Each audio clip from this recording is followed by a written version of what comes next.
MLC चुनाव में cross voting हुई कांग्रेस की तरफ से। कहा जा रहा है कि हम सख्त कार्रवाई करेंगे। अ, किस तरह से देखते हैं क्या?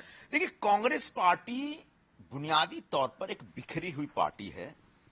कांग्रेस के विधायकों में कांग्रेस का जो स्थानीय नेतृत्व है उसके प्रति कोई सम्मान नहीं, कोई आदर नहीं, कोई विश्वास नहीं है। और जो महाराष्ट्र का नेतृत्व जिनके हाथ में दिया गया वह भी बाकी जो कांग्रेस के नेतागण हैं, जो विधायक हैं या बाकी लोग हैं, उनके साथ उनका कोई समन्वय नहीं है, कोई रिश्ता नहीं है। तो ऐसे में एक बिखरी हुई पार्टी है। 7-8 ने क्रॉस वोट किया, ये गनीमत है, वरना इससे ज्यादा भी क्रॉस वोट कर सकते थे, क्योंकि उनको नेतृत्व में ही विश्वास नहीं है।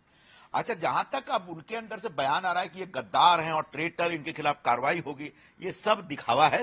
क्योंकि 2022 में भी इसी प्रकार से क्रॉस वोटिंग हुई थी। तब क्या किसी विधायक के खिलाफ कोई कार्रवाई की गई थी क्या? 2022 में कांग्रेस पार्टी का जो अधिकृत उम्मीदवार था एमएलसी चुनाव में, वो चुनाव हार गया था। अच्छा, इस बार भी जिन लोगों ने विद्रोह किया, जिन लोगों ने क्रॉस वोटिंग की, उनके खिलाफ हम कार्रवाई करेंगे। ये अभी 15 दिन हो गए, चुनाव के नतीजे आए 10 दिन से ज्यादा होने को, 1 हफ्ते ज्यादा होने को है, और अभी तक आप सोच ही रहे हैं। तो ये बेसिकली दिखावा है। सच यह है कि कांग्रेस पार्टी एक बहुत ही कमजोर स्थिति में इस समय है।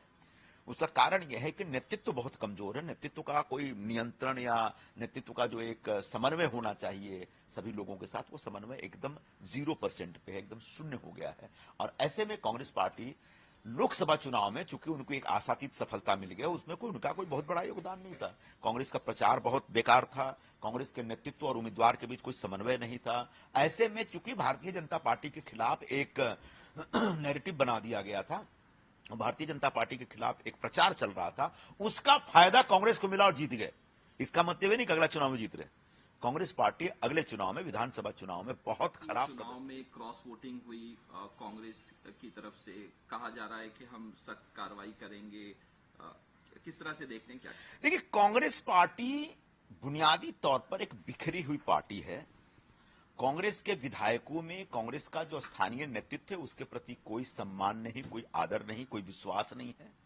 और जो महाराष्ट्र का नेतृत्व जिनके हाथ में दिया गया वह भी बाकी जो कांग्रेस के नेतागण हैं, जो विधायक हैं या बाकी लोग हैं, उनके साथ उनका कोई समन्वय नहीं है, कोई रिश्ता नहीं है। तो ऐसे में एक बिखरी हुई पार्टी है।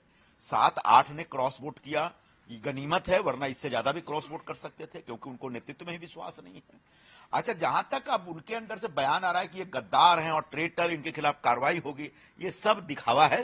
क्योंकि 2022 में भी इसी प्रकार से क्रॉस वोटिंग हुई थी। तब क्या किसी विधायक के खिलाफ कोई कार्रवाई की गई थी क्या?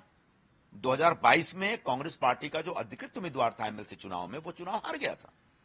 अच्छा, इस बार भी जिन लोगों ने विद्रोह किया, जिन लोगों ने क्रॉस वोटिंग की, उनके खिलाफ हम कार्रवाई करेंगे। ये अभी 15 दिन हो गए, चुनाव के नतीजे आए 10 दिन से ज्यादा होने को, 1 हफ्ते ज्यादा होने को है, और अभी तक आप सोच ही रहे हैं।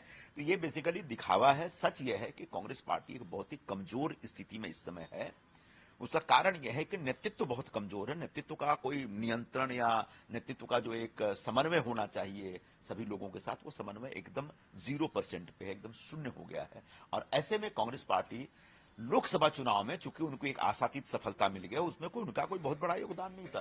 कांग्रेस का प्रचार बहुत बेकार था, कांग्रेस के नेतृत्व और उम्मीदवार के बीच कोई समन्वय नहीं था। ऐसे में चूंकि भारतीय जनता पार्टी के खिलाफ एक नैरेटिव बना दिया गया था, भारतीय जनता पार्टी के खिलाफ एक प्रचार चल रहा था, उसका फायदा कांग्रेस को मिला और जीत गए। इसका मतलब ये नहीं कि अगला चुनाव में जीत रहे। कांग्रेस पार्टी अगले चुनाव में, विधानसभा चुनाव में बहुत न्यूज नेशन अब व्हाट्सएप पर खबरों के ताजा अपडेट के लिए न्यूज नेशन के इस क्यूआर कोड को स्कैन करें